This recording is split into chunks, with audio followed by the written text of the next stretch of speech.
はい皆様こんにちは。中の人が長尺ポエム野郎でおなじみのずんだもんなのだ。今回はスナッチャーがテーマとなっております。書籍及びインターネットで調べた情報と中の人の経験とで進める。非常にお詳しい方、動画の間違いをおやつめでスルーできない方はブラウザバックを強く推奨する。それでもよいよという方は少々お付き合いいただきたい。1、概要。スナッチャーはコナミが開発売したサイバーパンクグラフィックアドベンチャーゲームである。小島秀夫が脚本とデザインを担当し、1988年に日本で PC8801 と MSX2 向けに初めて発売された。スナッチャーは未来の東アジアの大都市を舞台にしており、そこではスナッチャーと呼ばれる人型ロボットが人間を殺し、社会に置き換わっていることが発見されている。このゲームでは記憶喪失のギリアンシードが自分の過去を探すために反スナッチャー機関に参加する。ゲームプレイは主にメニューベースのインターフェースを通じて行われ、プレイヤーはアイテムを調べたり、部屋を探索したり、キャラクターと話したり、半オープンワールドを探索したり、その他のアクションを実行したりできる。開発スタッフ、プロデューサー、桐田富和、春木豊、ディレクター、小島秀夫、デザイナー、小島秀夫、シナリオ、小島秀夫、プログラマー、足立俊也、音楽、碇小正弘、美術、木下富春、太田義彦、プラットフォーム、PC8801、MSX2、PC エンジン、セガ CD、プレイステーション、セガサターン、リリース、NEC、PC8801、1988年11月26日、MSX2、1988年12月13日、PC エンジン、スーパー CD ロムロム1992年10月23日、セガ CD、1994年12月15日、ソニープレイステーション、1996年2月12日、セガサターン、1996年3月に19日。小島はスナッチャーに映画的な雰囲気を持たせたかったため、設定とストーリーはブレードランナー、アキラ、ターミネーター、ボディ、スナッチャーなどの SF 映画から大きな影響を受けている。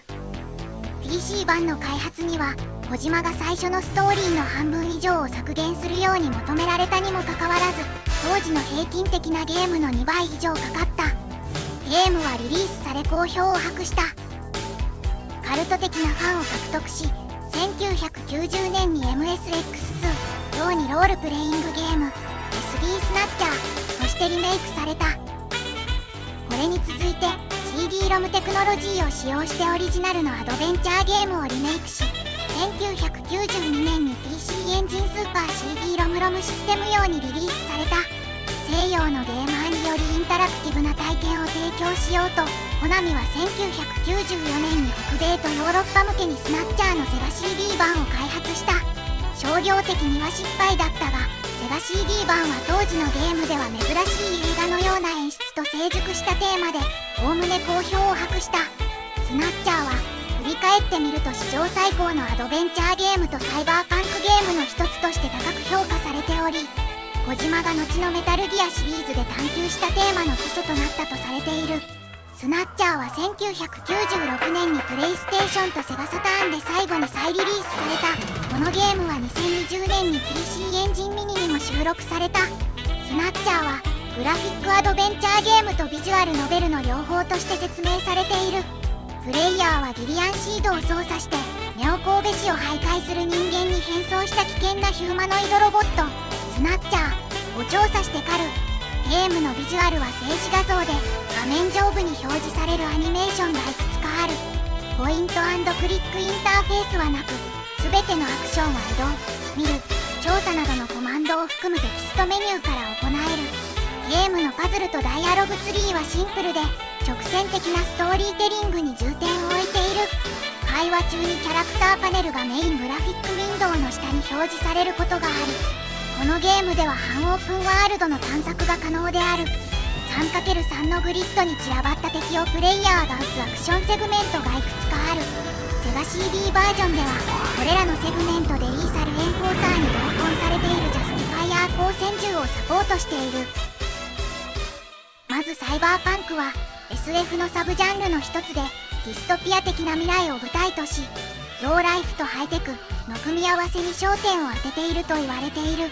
人工知能やサイバーウェアなどの未来的な技術的、科学的成果と社会の崩壊、ディストピア、衰退を対比させている。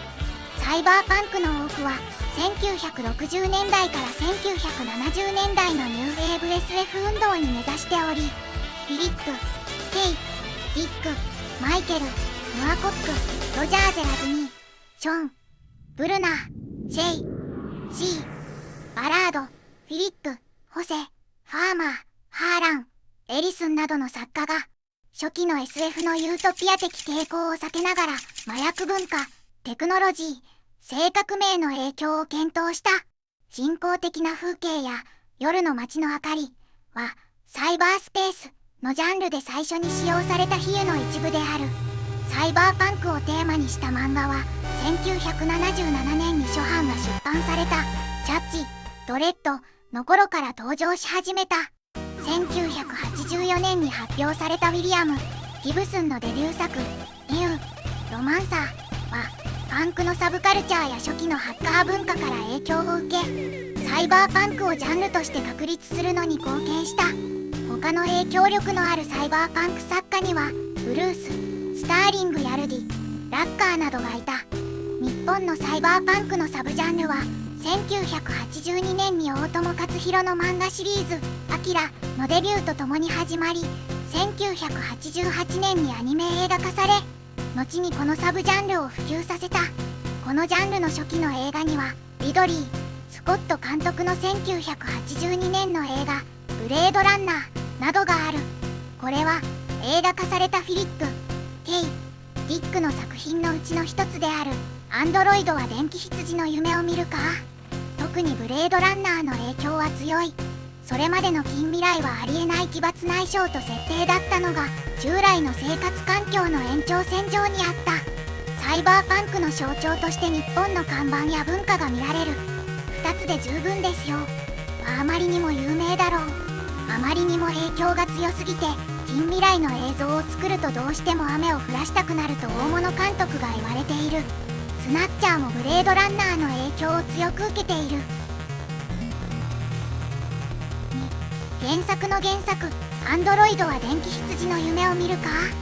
スナッチャーがブレードランナーの影響を強く受けていることは有名だろう。そのブレードランナーにも原作がある。アンドロイドは電気羊の夢を見るか。そのストーリーを追う主人公のリック・デッカードはサンフランシスコ警察署に所属していて、逃亡アンドロイド処理するバウンティハンター賞金稼ぎである。妻と共に暮らしているが夫婦仲はあまり良くない。自室のあるビルの屋上にロボット羊、タイトルにあるいわゆる電気羊を飼っているが、本物の羊を持つまでの経済力は未だない。デッカードは警察署で8人のアンドロイドが火星を脱走して地球に侵入し、2人はサンフランシスコ警察署主任のデイブ・ホールデンにより処理されたが、残った6人の1人マックス・モロコフがデイブ・ホールデンに重傷を負わせ逃走しているというニュースを知らされる。ハリー・ブライアント警視は部下であるデッカードに残りの6人の処理を命じる。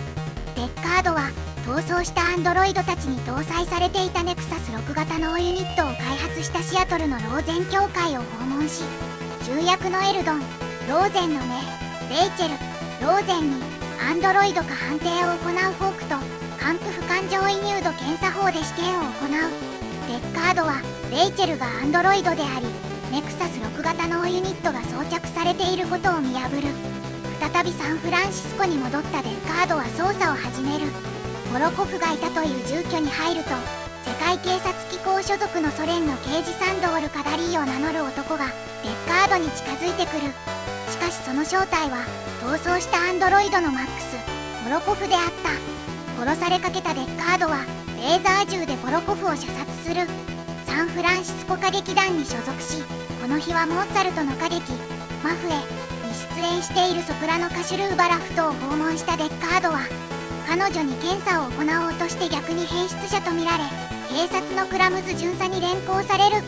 見たこともない建物に着くと、そこでガーランド警視に引き合わされる。警視は部下の賞金稼ぎフィル・ベッシュを呼ぶが、彼は上司のガーランド警視が実はアンドロイドであることを見抜いて警視を射殺する。デッカードとフィル・ベッシュはルーバ・ラフトを追跡して美術館で発見し射殺する。アンドロイドに対するフィル・ベッシュの言動から彼をアンドロイドではないかと疑ったデッカードはホークと還付不感情移入度検査法で試験を行うが、結果は人間であった。アンドロイド3体分の賞金$3000を手にしたデッカードはそれを頭金に本物のヤギを購入して帰り、妻イランに誇らしげにお披露目する。ジョン・イシドアは模造動物修理店の集配用トラックの運転手。知能が弱く特殊車スペシャルとして廃墟のビルに一人きりで住んでいる。同じビルにプリス・ストラットンと名乗る女性が住み着き、ちょんと親しくなっていく。実はプリス・ストラットンは逃亡してきた8人の一味で、レイチェル・ローゼンと同型の女アンドロイドであった。プリスの住居にロイ・ベイティとアームガード・ベイティという夫婦のアンドロイドが同居する。ベイティ夫妻の夫ロイ・ベイティが脱走した8人のアンドロイドのリーダーであった。ジョン・イシドアは3人がアンドロイドと知らされるが、孤独だった彼は受け入れ、その上かくまおうとする。デッカードは残った3人のアンドロイドの居場所をついに特定する。レイチェル・ローゼンに止められたものの、廃墟のビルに突入したデッカードは激しい戦闘の末、階段でプリス・ストラットンを射殺し、部屋の中でロイ・ベイティとアームガード・ベイティ夫婦を射殺する。史上初めて1日で6体ものアンドロイドを倒したデッカードは疲労困憊して家に帰る。すると妻イランから彼の留守中にレイチェルがやってきて、彼のヤギを屋上から転落死させたと知らされる。その後デッカードは荒野をさすらいヒキガエルを拾うも、結局家で電気カエルと判明。しかしそれでも家で飼うことになり、承知した彼の就寝後妻が手入れをするのだった。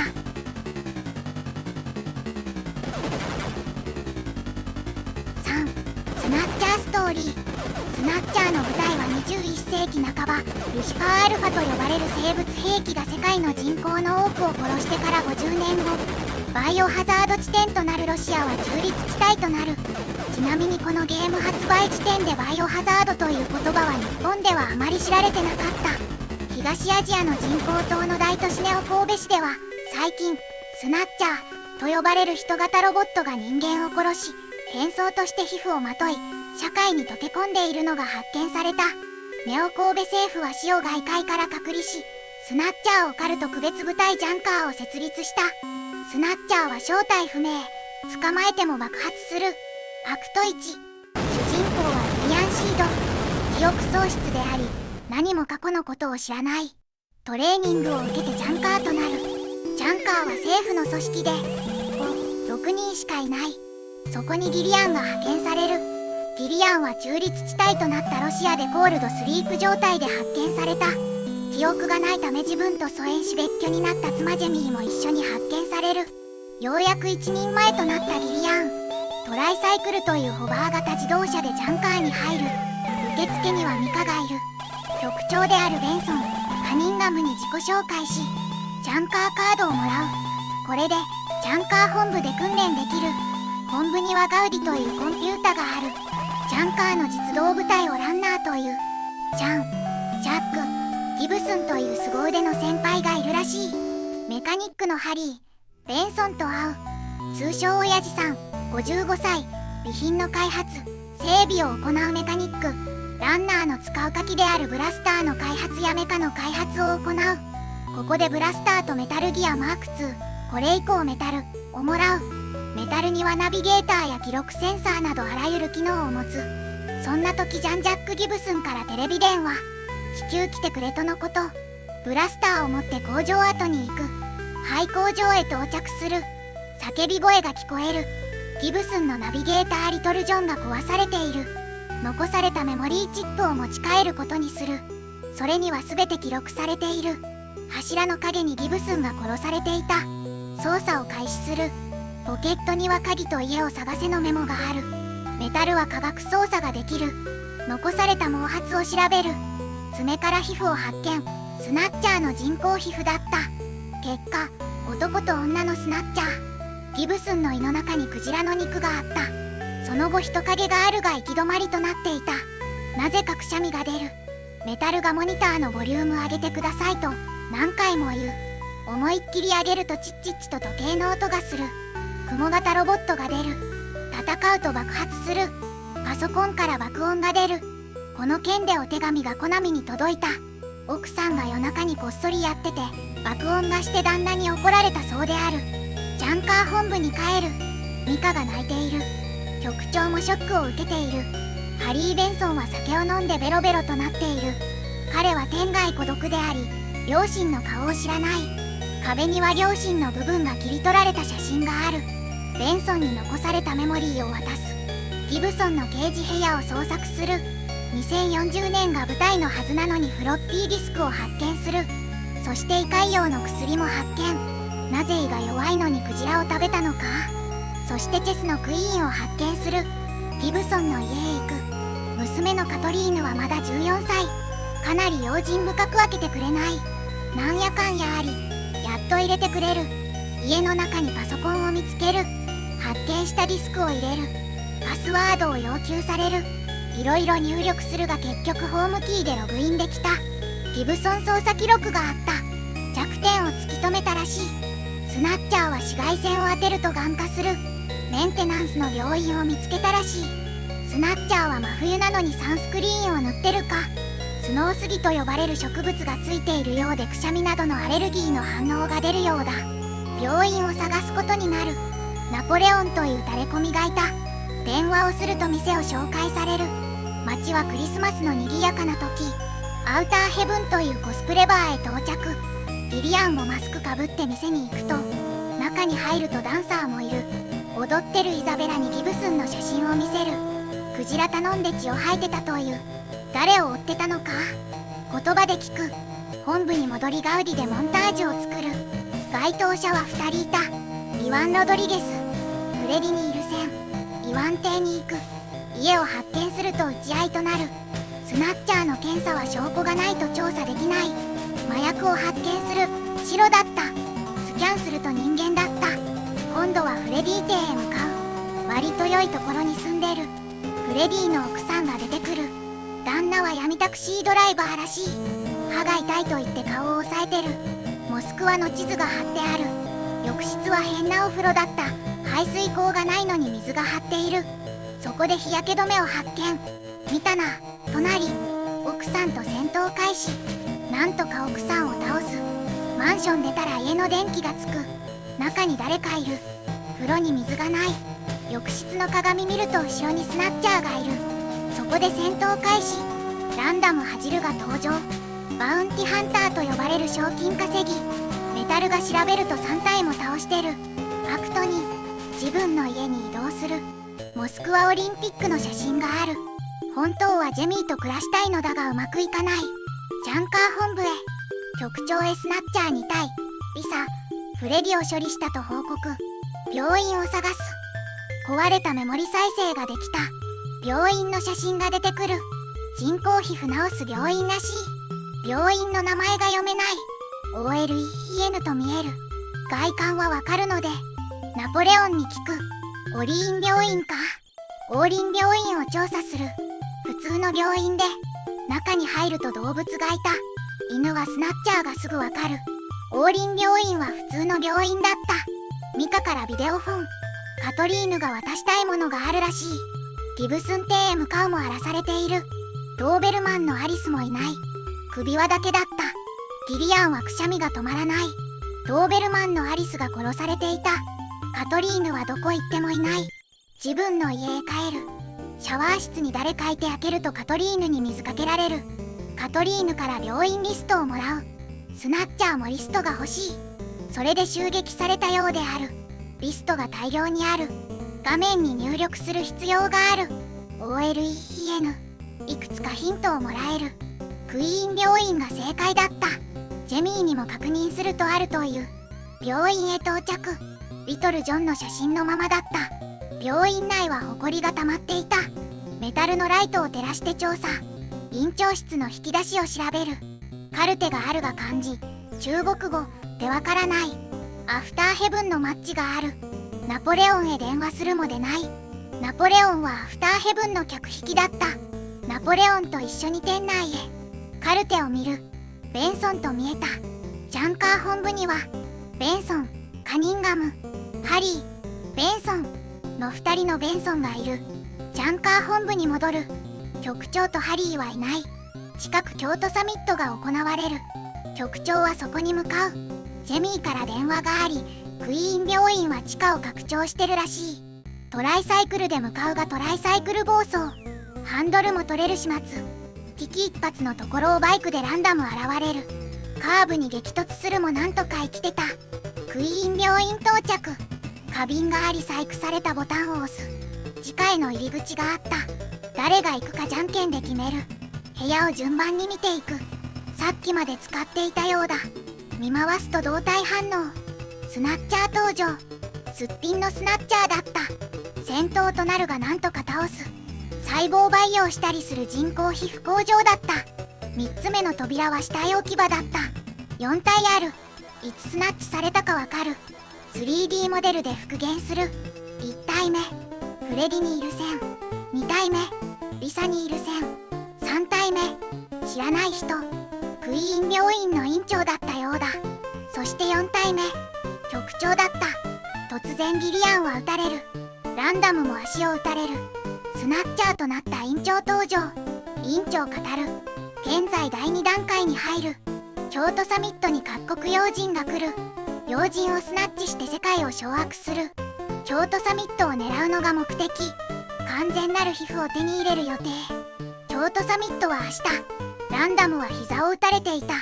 ベルトに爆弾がある。季節外れの花火。花火は離れて見るものだという。ランダムは人気でコナミにチョコが毎年来た。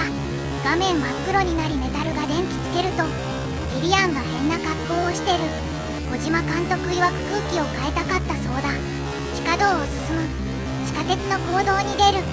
はしごを上がるとフレディにいる線の浴室だった。全部地下でつながっていた。スナッチャーは地下で移動していたのだ。本部へ帰ろうとちょうどタクシー止まってる。ジャンカー本部へと頼む。行かないという。院長だった。なんとか倒す。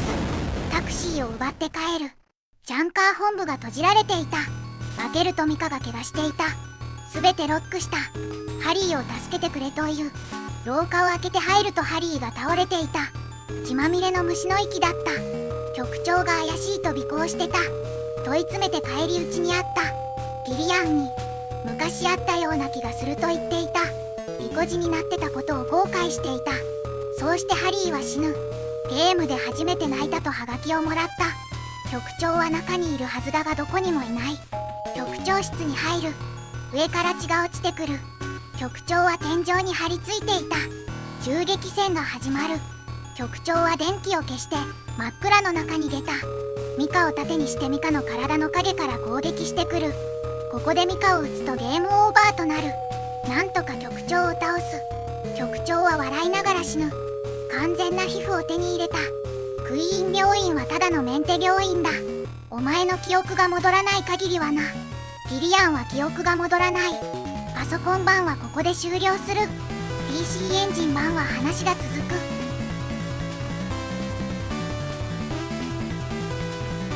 ビデオフォンが鳴る。ジェミーからだった。記憶が戻った。あの子が人質になっているという。後ろからスナッチャーが出てくる。ロメイン博士は預かった。シード博士、我々のクレムリンでな。ここでアクト2は終わる。ジェミーは結構お茶目でスナッチャーのお面とか出してきてた。そのフラグを回収した。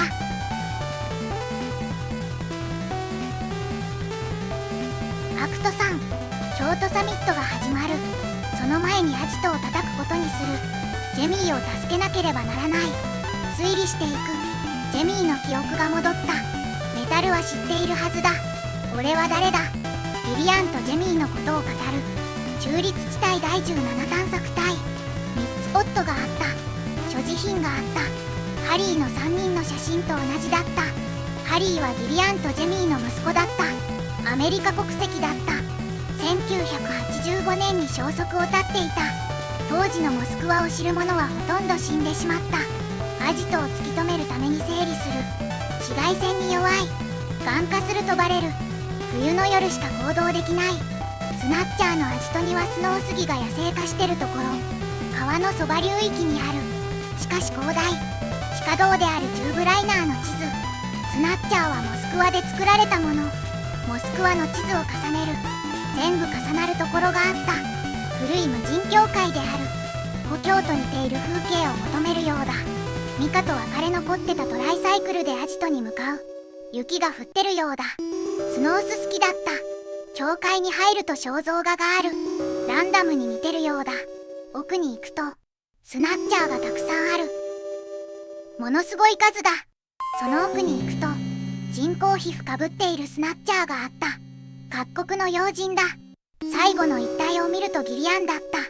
これを報告するとキラー衛星からビーム粒子砲でここを蒸発させることができる。メタルに外に行って通信を頼む。ジェミーを探す時間稼ぎ30分と言ってメタルと別れる。メタルは政府と交渉する。ギリアンは最後の扉を開ける。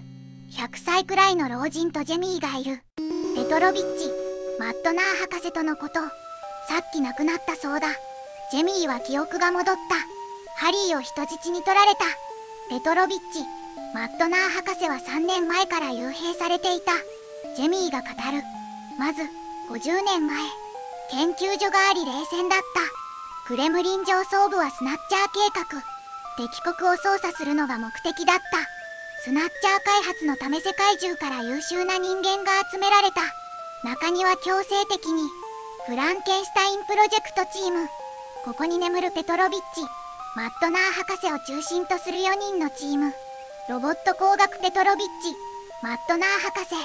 遺伝子工学その息子エリア・マットナー。ナノバイオロジー、ジェミー。行動生理学精神病理学、ギリアン。初期開発後クレムリンへ移動。保守派は地下へ隠した。ギリアンは CIA の諜報部員だった。計画は順調に進んだ。しかしあの事故が起きた。クレムリンの地下でエリア・マットナー含めてコールドスリープ。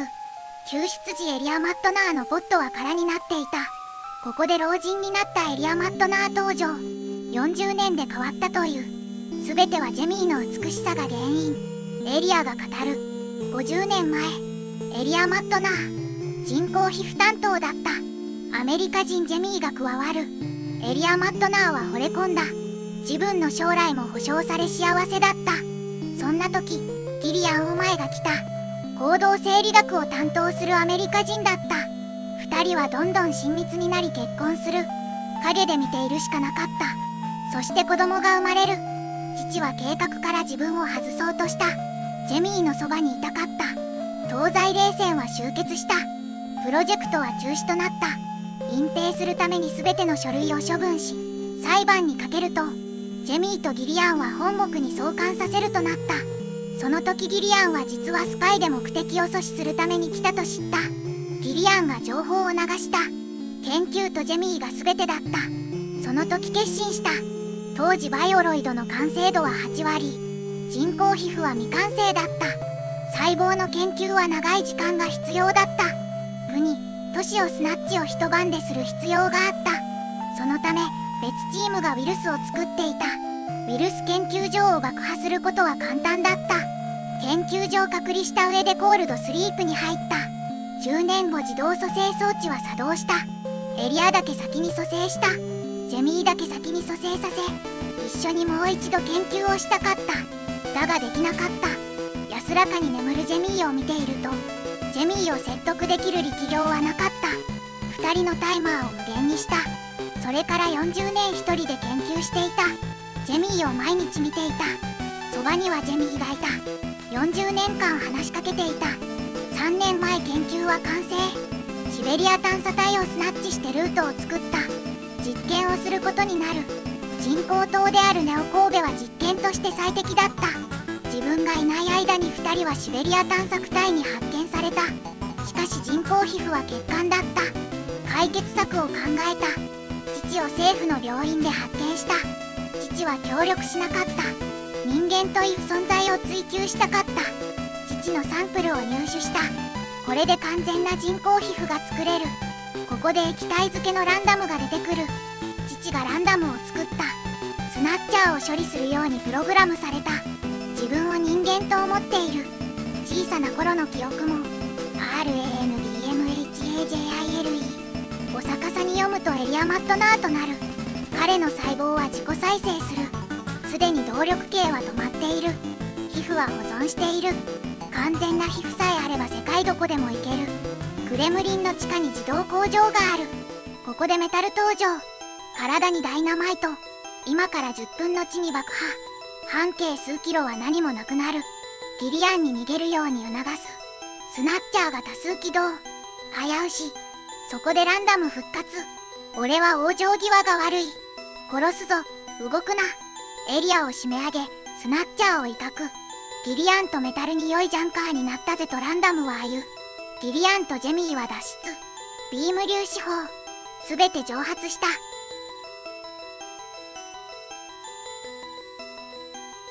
貨物飛行機でギリアンとジェミーが別れを惜しむ。ロシアに自動工場がある。軍隊と一緒に行く。帰ってきたら今度こそ夫婦になると誓う。そこで私も連れてってくださいと。体が PC エンジンになってるメタル再登場。メタルギア寮と呼んでくださいという。飛行機でメタルと飛んでいくジェミーが見送って終わる。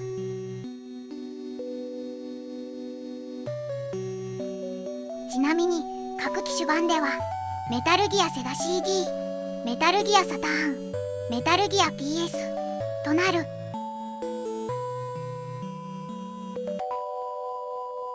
4. 開発とリリース。 SF 映画、特にブレードランナー1982年のサイバーパンクのストーリーと設定はスナッチャーに多大なインスピレーションを与えた。スナッチャーはコナミに勤めていた小島秀夫によって制作された。彼はブレードランナー1982年やその他の映画作品に大きく影響を受けており、同様のスタイルのゲームを開発したいと考えていた。このゲームはサイバーパンクアドベンチャーとして売り込まれた。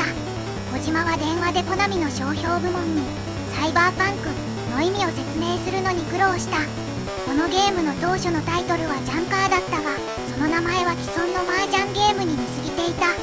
ニューオーダーというタイトルも検討された。小島は最終的な名前が気に入らなかった。彼の前作メタルギア1987年もゲーム内の敵にちなんで名付けられていたためである。開発は小島とキャラクターデザイナーの木下と美晴の間で始まった。2人はこのプロジェクトをゲームというよりも映画やアニメを作るように扱った。彼らはコナミで小さなチームを結成した。典型的なファミコンゲームに必要なサイズの約半分の規模で緊密かつ迅速に作業することができた。このゲームには著作権法を回避した SF 文化の参照が満載されている。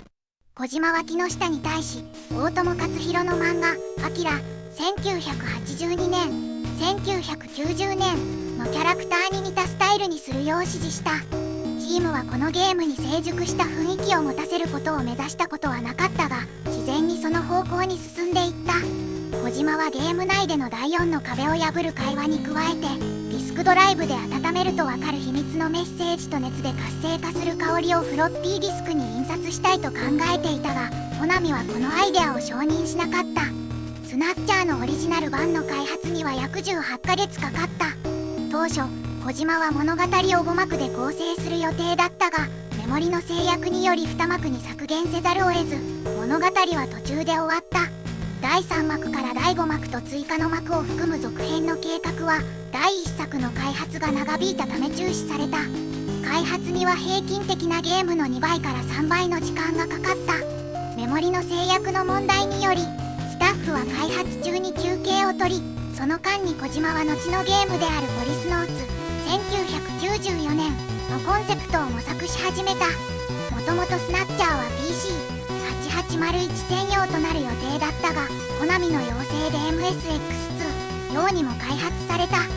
PC8801 版はサウンドボード通拡張カードを介して FM およびステレオサウンドをサポートし、 MSX2 版にはプラットフォームのデフォルト機能を超えた拡張サウンドチップ SCC と追加のラムを提供し、さまざまな音楽トラックのアレンジメントを特徴とする特別なカートリッジが付属していた。拡張カートリッジにより MSX2 版の価格は PC8801 版よりも高くなったが、これはプラットフォームの通常のより安価な小売価格とは逆である。音楽とサウンドの量は当時の他のゲームよりも多く、通常よりも大規模なサウンドチームが必要だった。どちらのプラットフォームも音声を正確に合成できなかったため、キャラクターの会話を表現するために効果音が使用された。スナッチャーは1988年11月26日に PC8801 向けに発売され、同年12月13日に MSX2 向けに発売された。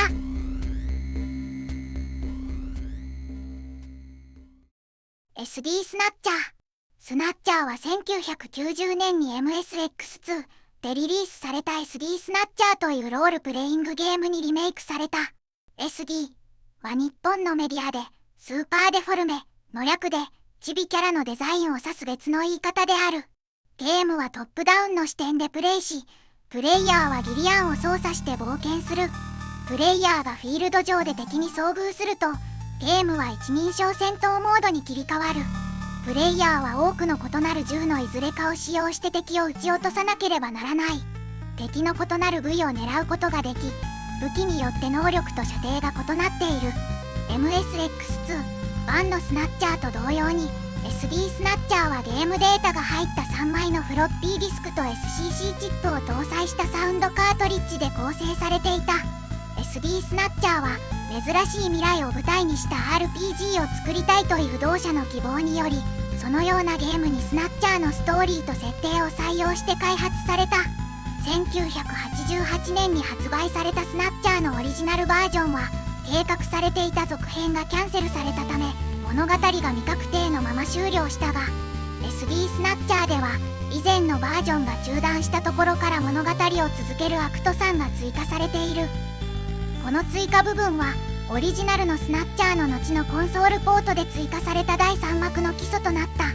当初小島秀夫はメタルギア2ソリッドスネークで忙しかったため SD スナッチャーの開発には関与していなかったが、開発の後半に彼と彼のチームが招聘され、 SD スナッチャーをスムーズに完成させ、ソリッドスネークの開発を再開できるようにした。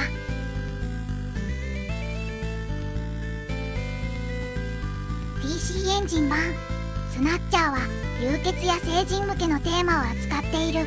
PC エンジン版のいくつかのシーンはいくつか検閲された。プレイヤーは PC 版発売後すぐに家庭用ゲーム機版を求めるようになった。ゲームが大きく複数のフロッピーディスクを必要としたため、ロムカートリッジを実行するシステムではなく CD ロムシステムのみが検討された。 PC エンジンにはスーパー CD ロムロムシステムがあったため、スナッチャーのコンソール移植版をホストするために選択された。正式タイトルはスナッチャー CD ロマンティックで、この移植版はコナミが CD 技術を採用した初めての移植版であった。チームはこのバージョンに1990年の RPG アダプテーション SD スナッチャーの拡張ストーリーをベースにした第3幕を追加したが、この決定は社内で批判を浴びた。というのも他のメンバーはゲームがすでに十分長いと考えていたからである。 CD テクノロジーを使用することで録音されたスピーチと高品質の BGM を追加することが可能になった。アーティストの吉岡聡がこのバージョンのグラフィックを作成した。小島はビジュアルをできるだけ映画的に見せたいと考え、吉岡はブレードランナー、ターミネーター1984年、エイリアン1979年からインスピレーションを得てハリウッドスタイルの特殊効果を再現した。彼はコナミのカスタム描画アプリケーションを使用して会話中の表情を含むキャラクターグラフィックを作成した。彼はキャラクター設定の複雑さのためギリアンの表情をアニメ化するのが最も難しいと感じた。パイロットディスクと呼ばれる体験版は1992年8月7日に発売された。第1幕の冒頭をカバーしており、キャラクター紹介、予告編、厳選された音楽トラックなどの補足コンテンツも含まれている。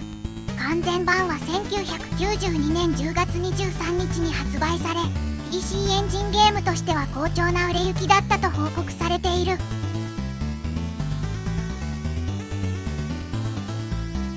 セガ CD で最初のゲームであるリーサルエンフォーサーズ1992年をリリースした後、コナミは西洋のプレイヤーのためによりインタラクティブな体験をこのシステムにもたらしたいと考えた。ナイトトラップ1992年のようなフルモーションビデオのゲームを作ることも検討したが、難しすぎると考え、最終的にスナッチャーをローカライズして移植することを決定した。これによりスナッチャーの開発者はまだ完全に満足していなかった PC エンジンバージョンを改良する機会も得た。セガ CD は同時に64色しか表示できなかったが、 PC エンジンは256色。チームはソフトウェア技術を使用してこれを112色に増やし、妥協するためにいくつかのパレットを変更した。セガ CD 版ではいくつかのシーンが検閲または改変された。カトリーヌの年齢は14歳から18歳に変更された。内臓がピクピクしている半死半生の犬がピクピクせずに完全に死んでいるシーンを除いて暴力シーンは改変されていない。米国での著作権問題を恐れてバーの客層は仮面ライダーやエイリアンなどのキャラクターからコナミのキャラクターに変更された。第3幕が映画っぽすぎると感じたコナミは分岐や選択肢を追加することでインタラクティブ性を高めた。さらにプレイヤーは謎をどれだけうまく解いたかで評価されるようになった。ゲーム内の出来事の日付も発売が遅れたことを補うために5年前倒しされ、近い将来に起こるようになった。このゲームはスコット・ハーズが翻訳し、ジェレミー・ブラウスタインと日本のコナミが監修した。翻訳には約に3ヶ月かかった。7人の声優が26人のキャラクターの約2時間半のセリフを録音した。ゲームに含まれるテキストの量が多いため翻訳には費用がかかり、コナミは移植プロセスの中で最も難しい部分だと感じていた。小島はセガ CD の移植には関与しておらず、ゲームの内容とストーリーの変更は彼の関与なしに行われた。このバージョン専用の音声付きシーンは以前のバージョンのマニュアルコミックを適用させた拡張プロローグと、モスクワへ出発する前にミカとカトリーヌがリリアンを見送りに来るエンディングの追加シーンの2つである。スナッチャーは1994年12月にヨーロッパで、1995年1月に北米で発売された。ブラウスタインによればアメリカでは数千本しか売れず、結局商業的には失敗だったという。売れ行きが悪かったのはセガ CD の寿命の中で発売が遅かったためだと言われている。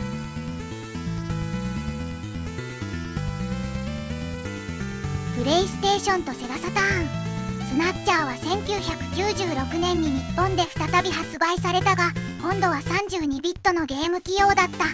プレイステーション版は1月26日に発売され、続いて3月29日にセガサターン版が発売された。セガ CD 版同様、小島はこれらのバージョンには直接関わっておらず、開発はコナミコンピュータエンタテインメント東京が担当した。音楽とビジュアルは両方の移植で完全に作り直され、いくつかの音楽トラックは完全に置き換えられた。少し遅れて発売されたサターン版ではプレイステーション版よりもいくつかの絵でグラフィックの改良が加えられている。音声トラックは PC エンジン版から完全に再利用され、新たに録音された素材がないため、これらの32ビット版にはセガ CD 版の追加シーンがなく、代わりにプロローグコミックがプリレンダリングされたビデオイントロ上の CGI アニメーションとして再作成され、ミカとカトリーヌはエンディングでギリアンとジェミーを見送るために登場するが、2人のキャラクターはそのシーンで完全に沈黙している。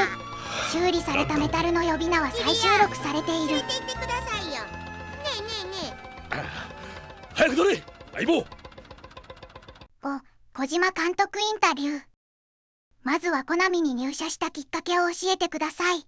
中学生くらいの頃から、ずいぶん前から映画を作りたいと思っていました。でも、日本の映画界は閉鎖的で、映画を作るのにお金を出してくれるところがないんです。東宝などに雇われても、しばらくは監督はできない。それは当然のことなのでしょうが、僕はそういう卑屈な役割に甘んじられるような人間ではないんです。笑い。しばらくは小説を書いていましたが、あまり現実的な選択肢ではありませんでした。うどその頃ファミコンが発売されました。数学が嫌いだったのでコンピューターには手を出さなかったのですが、ファミコンはよく遊んでいました。様々なゲームに慣れてくると、興味が湧いてきました。あ、ここにも探検すべき世界があるんだ、という感じでした。私がこの業界に入ろうと決心したのは、スーパーマリオブラザーズと、ポートピア連続殺人事件でした。これらは昔の、ピーキーという音のするゲームではなく、独自の世界とストーリーがありました。私はそこにある種の作家性を感じました。啓示を受けた瞬間と呼べるかどうかはわかりませんが、次々と登場してきた新しいジャンルに驚きました。そして、それらはものすごい勢いで売れました。それで、私は様々なゲーム会社を回りました。当時、私は兵庫県に住んでいたこともあり、コナミを調べてみようと思ったのです。なるほどなるほど。そしてデビュー作がメタルギアですね。あのゲームを作るにあたって何か秘話などはありますか？これは泣かずには語れませんね。笑い、コナミさんは戦争をテーマにしたゲームを作りたいと言っていたんですが、開発には波乱の経緯があったんです。この戦争ゲームは私が入社する前からヒット作を数多く出してきたコナミのベテラン開発者数名が2年ほど前から取り組んでいたものなんです。でも、作ってはボツ、作ってはボツという繰り返しで、なかなか終わらない。コナミでは、このプロジェクトに関わると合格街道になるという伝説みたいなものがありました。笑い。なぜ続けられたのかはわかりませんが、会社として、コナミはとにかく戦争ゲームがやりたかったんだと思います。それで、このプロジェクトが私のところにやってきたんです。それが始まりでした。私が、戦争、ゲームという枠内で作ろうとしたのは、脱出ゲームでした。昔の映画、大脱走をご存知ですか？どこかから脱出するという、そのようなコンセプトのゲームを作れたら最高だと思いました。しかし、チームの先輩開発者に私のアイデアを話したところ、彼らはとても否定的でした。そんなゲームはない。と、私はまだコナミの新人プランナーだったので、誰も私の言うことに耳を傾けようとはしなかったと思います。最初からやる気がゼロでした。私はここで何をしなければならないのか、人を殴り始めなければならないのか、という感じでした。笑い。そのうち、状況はどんどん受動的、攻撃的な抵抗に陥っていきました。こんな会社で働くのも嫌になって、コナミを辞めようかと思うくらいでした。でも、先輩社員に相談したら、そこから道が開けたんです。彼が先頭に立って、社内全員を集めてゲームのプレゼンをしてくれたんです。そしたら、周りの人たちの態度も変わってきたんです。笑い。メタルギアの復活とまではいきませんでしたが、ようやくいい方向に動き始めたんです。もちろん、基本的な前提については誰もがまだ疑問を抱いていました。彼らは皆、脱出ゲームは本当に楽しいのだろうかと尋ねていました。しかし、実際に動作するビルドを実行し、敵が驚いた時に簡単符がポップアップするのを見て、彼らはこのコンセプトに納得しました。それから彼らは皆、意見を変えました。これはうまくいく。次のゲームは、ポイント、クリック、スタイルのアドベンチャーである、スナッチャーと、ポリスノーツでした。このジャンルで仕事をしようと思ったきっかけは何ですか？理由は2つあります。1つは、ポートピア連続殺人事件が私に与えた印象です。そしてもちろん、映画を作りたいという思いもありましたので、映画的なニュアンス、より発展した世界、ストーリー、セリフのあるゲームを作りたかったのです。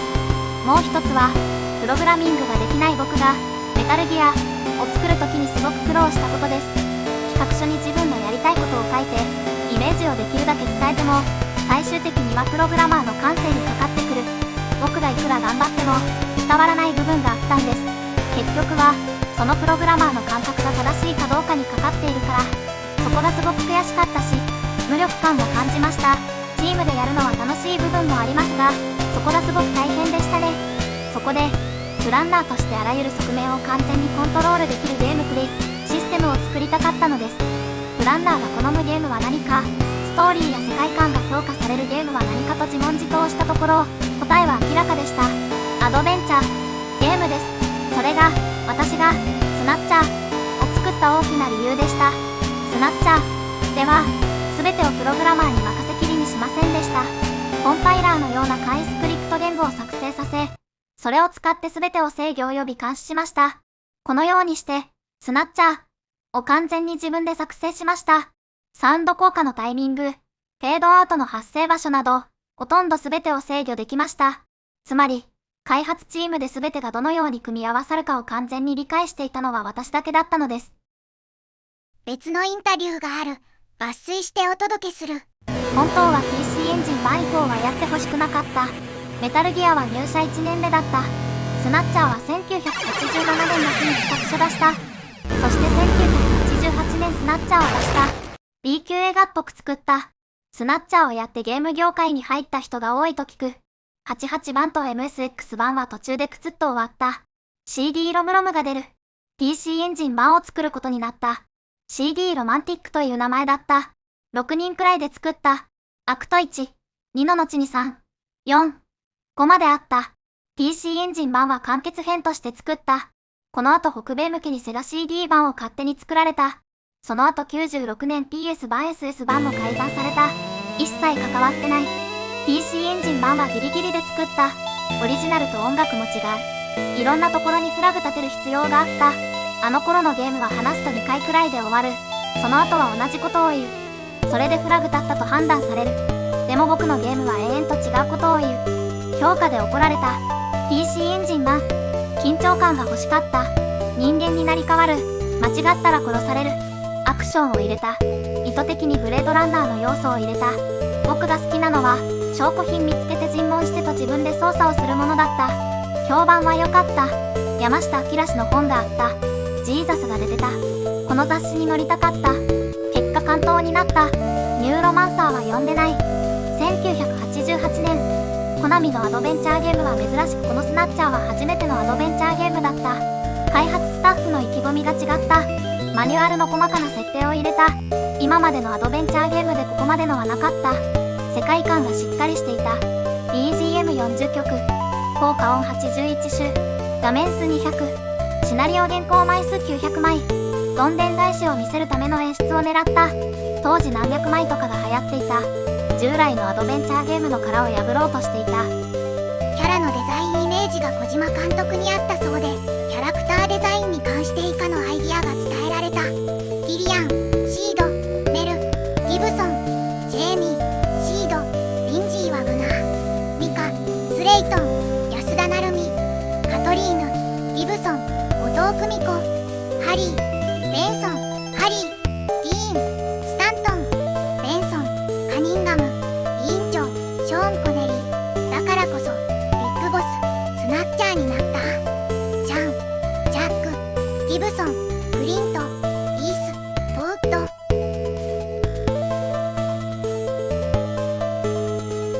別のインタビューがある。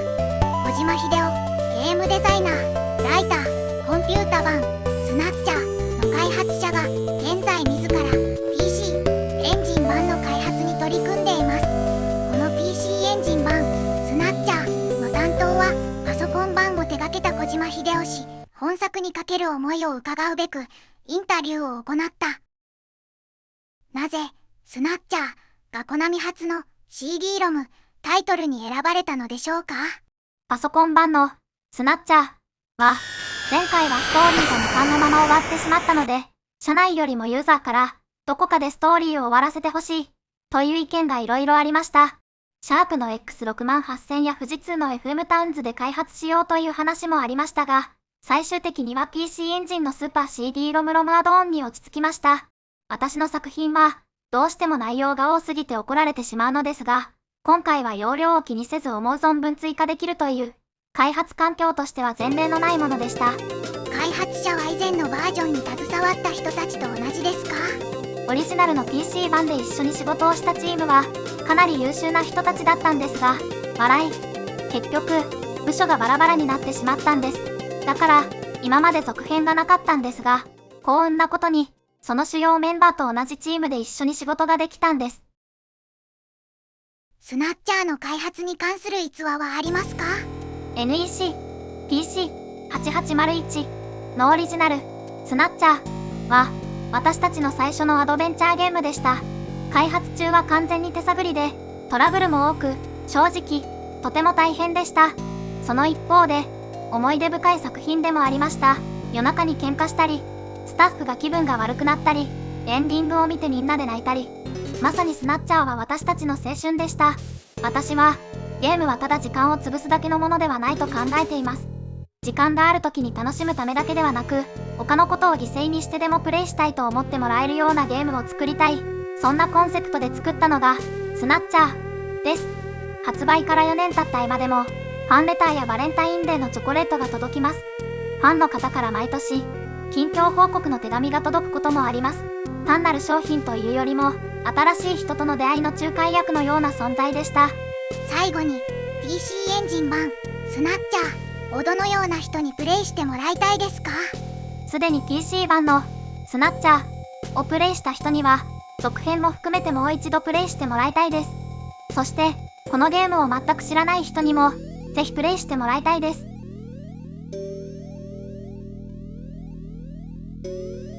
別のインタビューがある。コナミではいろいろなことを学びました。普通は、ものづくりとビジネスを両方こなすクリエイターはいませんが、僕は役員もやっていましたし、経営も含めて徹底的に教わりました。経営者になる前、MSX2 のタイトルを開発する部署に行った時に、スナッチャーというゲームの企画を立てました。でも僕は MSX2 だけではなく、より細かいグラフィックが作れる PC8800 シリーズでもアドベンチャーゲームを作りたかったので、上長に企画を出したんです。もちろん、MSX2 の部署なので、PC8800 シリーズのゲームを開発するツールもなければ営業のための販路もなかったのですが、なんと OK が出た。それで、現場のスタッフに報告したら、で、どうやって作るの？小島くん、と言われて、電気街に行って、開発ができるツールを探しました。リスクを背負って自分からアクションをすれば、任せてくれる会社だったと思います。別の小島監督のインタビューがある。スナッチャーは昨年10月23日に PC エンジンで発売されました。早いものでもう半年が経とうとしています。少し距離ができた今、スナッチャーを振り返り、思い出を語ってみたいと思います。寂しいところもありますが、皆さんからいただいた質問やコメントに今からできる限りお答えしたいと思います。私が受け取った手紙の中で、最もよく聞かれる質問は、ゲームの後、ギリアンとみんなはどうなったの？です。ギリアンがシベリアのスナッチャー工場に戻ることを決意するという、興味をそそる結末で終わります。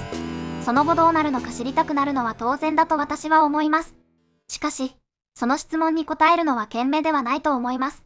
個人的にやりたいことや実現してほしいことはありますが、それは開発者としての私の特権です。皆さんの心の中にすでに存在しているスナッチャーではありません。ギリアン、ジェニー、そして他のキャラクターたちも、今やあなたの一部です。それぞれの、将来のビジョンが、それぞれの方法で成長していくのがベストだと思います。この質問に答えるのは、臆病者のやり方のように聞こえるかもしれませんが、これらのキャラクターたちと知り合ってから5年が経ち、私はそれぞれに奇妙な愛着と親近感を感じています。彼らは完全に架空の人物かもしれませんが、私の心のどこかに、彼らが生きていて実在するという幻想が残っています。スナッチャーは、今や私たち開発者の手を離れ、一人歩きしていると言ってもいいでしょう。シベリア自動工場を描かないという私たちの決断もその一環です。ですから、私たち開発者が提供できる結末はありません。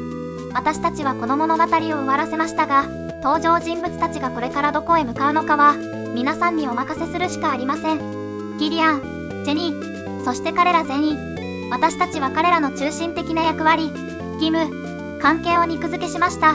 残りは皆さんが作り上げていくものです。スナッチャーのギリアンと女性たちとの関係が結末で意図的に曖昧にされたのも、そのためです。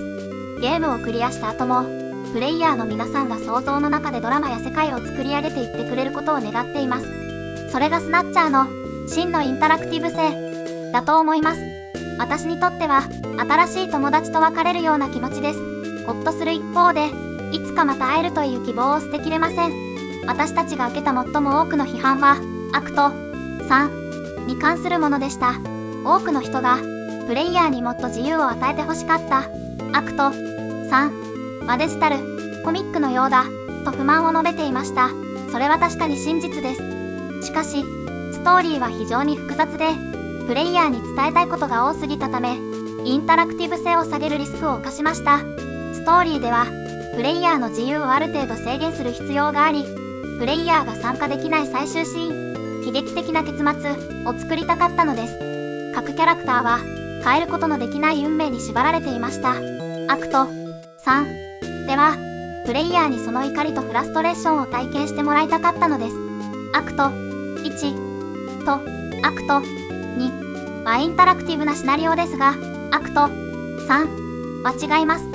変えられない悲劇、つまり運命です。思ったほどうまく伝わらなかったかもしれません。これは反省すべき点です。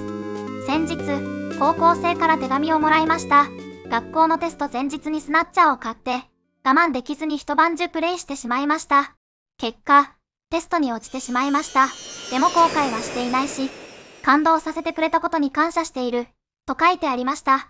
彼の人生のほんの一部に影響を与えてしまったことに責任を感じましたが、これこそ私がずっと作りたかったもの。ただ、暇つぶし、レアルゲームではなく、自分の人生経験にとって大切なもの、何かを犠牲にして作り出すこと、価値のあること、たとえ一瞬でも世の中にプラスになること、本や映画、音楽などを見て、後から生きててよかった、これを体験できてよかった、と密かに思った経験は、誰にでもあるでしょう。それは、暇つぶし、という刹那的な営みとは全く違います。別のインタビューがある。物事の中には、より深い影響を与えるものがあります。それは文化と呼べると思います。私もそのような経験をたくさんしてきました。このように私を感動させた芸術は決して忘れませんし、とても感謝しています。スナッチャーでは、ゲームという新しい媒体にもこのような効果があることを自分自身に証明したかったのです。また、スナッチャーのコンセプトは、子供から大人まで誰でも楽しめるような、浅く広い訴求力のあるゲームを作るというものではありません。特定のタイプの人の心に訴えかけ、心に刻み込まれるようなゲームにしたいというコンセプトです。また、他のメディアと比較すると、スナッチャーのストーリー、設定はあまり良くないと言うべきでしょう。ブレードランナーから多くを拝借しています。ただふざけているだけだと思われてもおかしくありません。陳腐なセリフなど、嘆くほどのことではないと批判もいただきました。しかし、私が表現したいのは、オリジナルのストーリーや世界ではありません。世界とは、あなたが出会う様々なキャラクターの活動や人生、そして彼らがいつの間にか巻き込まれる避けられない運命を収める空っぽの器に過ぎない。インタラクティブなメディアでしか十分に意味のある満足感を持って伝えられない、その体験を提示したかったのです。どのような形であれ、私がもう一度作りたいのはそういうタイプのゲームです。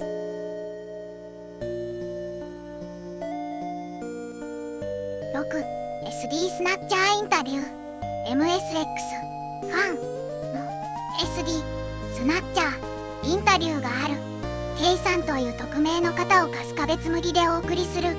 このゲームの狙いは何でしたか？コナミ担当者以下 K ではご質問にお答えします。まずコナミとしては面白い RPG を作りたいと考えていました。 RPG はファンタジーが舞台ですが、これはもう陳腐化しています。オリジナルのスナッチャーは未来的な舞台を描き、十分なストーリー性があり、しっかりとしたバックストーリーのあるゲームでした。それを RPG に生かそうと考えました。通常の RPG では意味もなく出てくるランダムなモンスターも、ここではスナッチャーのクリーチャーとして説明できます。 RPG としてのこのゲームのセールスポイントは何ですか？もちろん、このゲームの戦闘には戦略性が十分に備わっています。敵のどの部分を狙うか、どの武器を使うかを選択することで、どれだけのダメージを与えることができるかが決まります。そして、それを中心に展開されるストーリー性豊かなシナリオがあります。オリジナルのスナッチャーは物語の途中で終わってしまったように感じました。その後どうなるのかはわかりますか？今はあまり詳しくは言えませんが、ゲームが発売されたらわかると思います。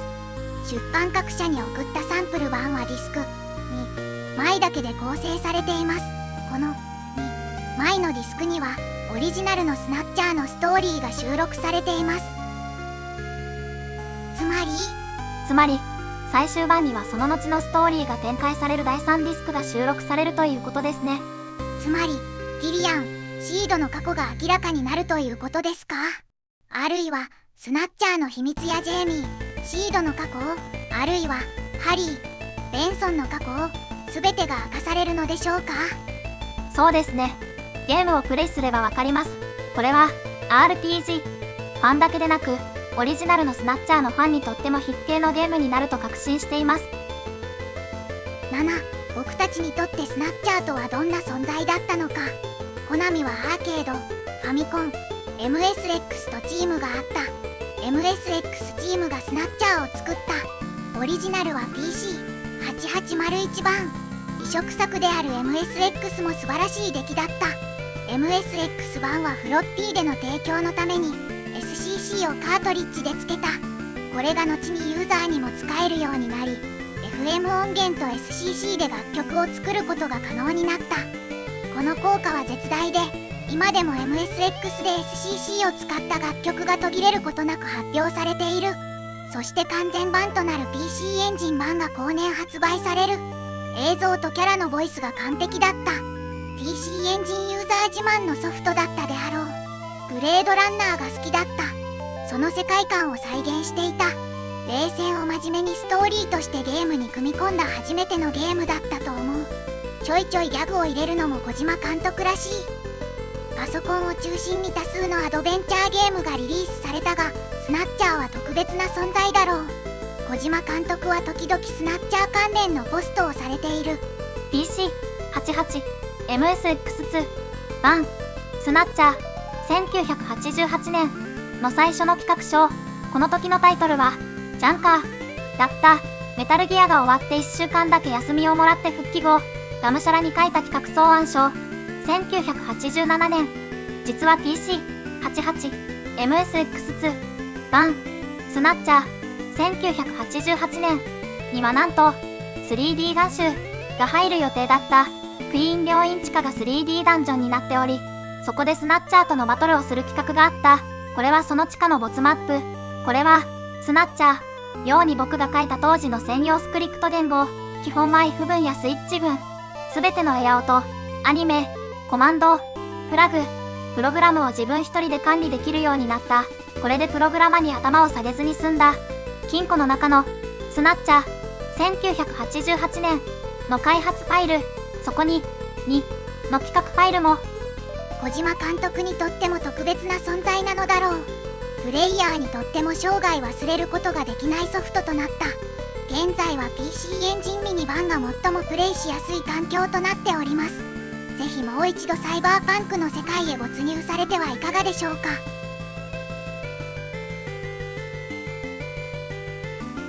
今回の動画はここで終わりです。相変わらず長い動画にお付き合いいただきありがとうございました。チャンネル登録や高評価ボタン、コメントなどいただけますと、次の動画を作るエネルギーとなります。また次回動画でお会いしましょう。